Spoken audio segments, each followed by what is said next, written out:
বন্ধুরা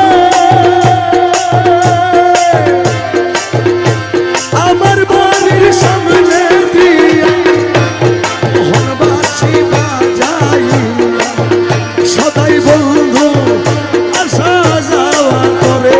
ও আমার প্রাণ বন্ধু রে আমার বাড়ির সামনে দিয়া মোহনবাসী বাজাইয়া সদাই বন্ধু আসা যাওয়া করে। ডাকি দিলে সে কয় না কথা লুকাইয়া রাখে আরে ডাকি দিলে সে